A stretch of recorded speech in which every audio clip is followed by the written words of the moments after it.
Paano mo pasasayahin ang may bahay mo kung may iba ka ng pinapasayang babae?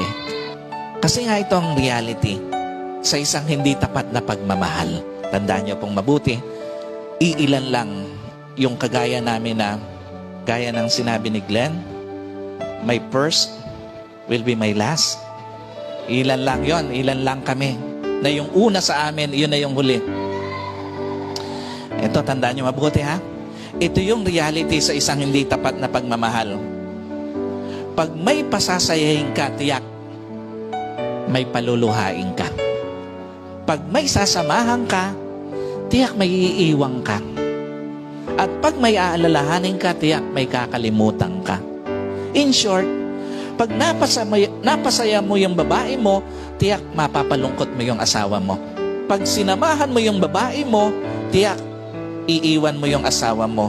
At pag pinili mo yung babae mo, tiyak makakalimutan mo na ang asawa mo.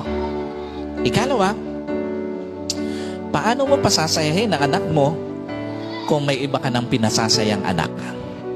Hindi mo pwedeng mapasaya ng sabay ang pamilyang iniwan mo at yung ipinagpalit mo sa iyong pamilya.